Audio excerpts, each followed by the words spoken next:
Asian কাপের বাছাইয়ে হংকংয়ের বিপক্ষে মাঠে নামার আগে নেপালের সঙ্গে প্রস্তুতি ম্যাচ খেলবে বাংলাদেশ। ২৪ জন স্কোয়াডও সাজিয়েছেন কোচ, তবে তা এখনও প্রকাশ করা হয়নি। জাতীয় দলের টিম ম্যানেজার আমির খান জানান, প্রাথমিক স্কোয়াডে রাখা হয়েছে হামজা চৌধুরীকে, খেলতে পারছেন না সমিত সোম।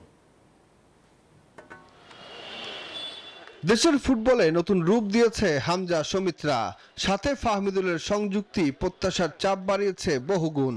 ঘরের মাটিতে সিঙ্গাপুরের সাথে প্রাণপণ লড়েও জিততে পারেনি লাল সবুজরা।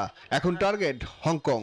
অক্টোবরে হাই ভোল্টেজ এই ম্যাচের আগে নেপালের সাথে প্রস্তুতি ম্যাচ খেলতে ক্যাম্প শুরু করেছে জাতীয় ফুটবল দল।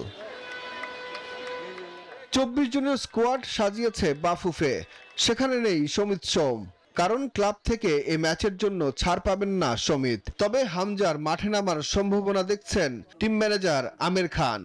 Gold's Gym across 30 plus countries with over 700 plus locations worldwide.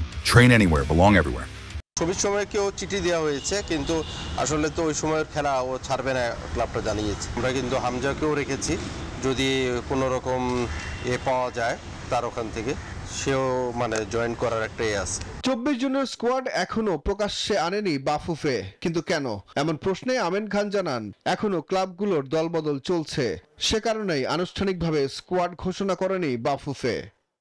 এখন যে ২৪ জনের স্কোয়াডে আমাদের এখন দলবদল চলমান আছে, এই ১৪ জন কিন্তু এখন পর্যন্ত যে কয়জন হয়েছে আবহাওয়া এটা কিন্তু আমরা জানতেছি, বাদবাকি কিন্তু এখনো ওই রকমভাবে পাবলিশড হয় নাই ক্লাব থেকেও যে আমাদের এটা অফিসিয়ালি আমাদের।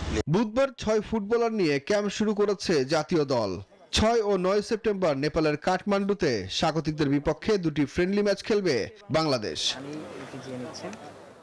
সুখন সরকার, নিউজ 24, ঢাকা।